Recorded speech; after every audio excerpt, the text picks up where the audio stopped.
In a public place. Do you listen to juicy conversations you happen to hear nearby? What did you hear?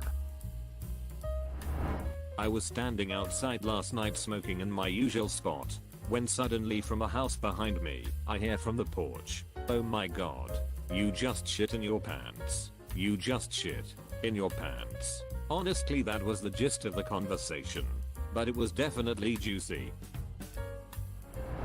This SAP consultant who sits in front of me when he needs a desk has the greatest conversations over the phone with his son. They are fascinating. I won't do any work when he talks to his teenage son because I want to hear everything. Keep in mind I can only hear his side of the story, but it's still so interesting. I don't know anything about his son, but he seems to be a silly teenage boy who is very bad at lying, or his dad is insane, or both. But either way it's enthralling. I'll try to explain it, but I don't know if I can. It may be a you had to be there sort of thing. Anyhow, a few days ago this is what I hear in front of me. "School called. You're not there. Why? No you're not. No you're not. No you are not. Derek, you do not have any food allergies. I serve you vegetables all the time." I don't care what she says. She is a hypochondriac. Long pause. That's not important right now. That doesn't matter. Derek, it does not matter. Go back to school. Long pause. The dad under his breath, "Jesus Christ." And then over the phone again, "With who? No. With who? No, who with? And just stop lying. Derek, who is she? Where did you meet her? You did not. You haven't been there since you were 14. Does she have an allergy too? Are her parents home? What do her parents do for work?" So her mother is a hairdresser and her dad is a car salesman. But you expect me to belie? Sorry, stylist. Okay, her mother is a stylist and her dad is a car salesman. But they are both home in the middle of a Wednesday. It is not spring break. So if I call her mom right now, she'll tell me she is home. Okay. What's her number? She doesn't have a cell phone. Are you kidding me? Derek, what are you doing? Yeah, okay, no cell phone. What salon does she work at? I've never heard of it. I know I'm bald, but I still haven't. I'm googling it. Little pause as he looks it up. It doesn't exist. Derek, just stop. Okay.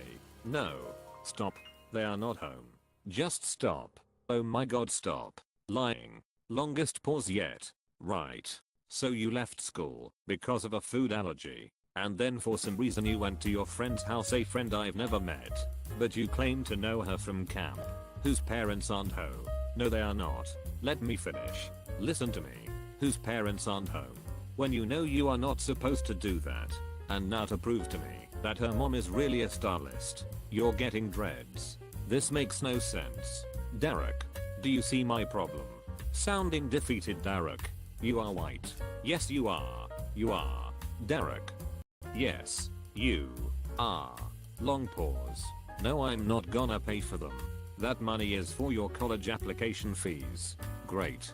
Well, I hope you still think it's worth it when no one can see them. Because you're grounded. Derek. Short pause while he's giggling. Fine. Call your mom. Hangs up the phone. Man, this is fascinating. I'm already hooked. More about Derek. I work in a store inside a shopping mall, where people randomly meet each other and start talking. Sometimes if there are no customers around, I focus on listening to all that BS they are talking about. Middle-aged people are most of the time just raging about anything.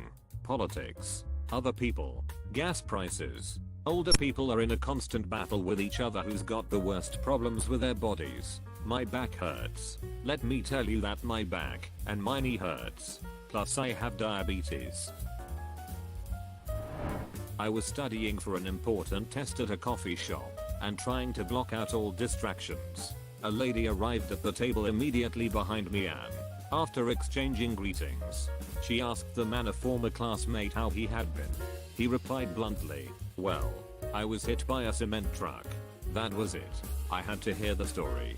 I didn't get much studying done there and didn't go back as a result. But I passed the test. My wife and I do this to each other. If one of us can tell that someone is eavesdropping, it is their obligation to throw out a total conversational curveball and force the other to figure it out. It is amazingly fun and forces you to be on your toes during date night. We go to a nice restaurant, and one of us notices someone listening and they are now obligated to say something along the lines of drinking shots while pregnant isn't that bad for you, and see how far we can get the conversation, and one-upping of ridiculousness without cracking up.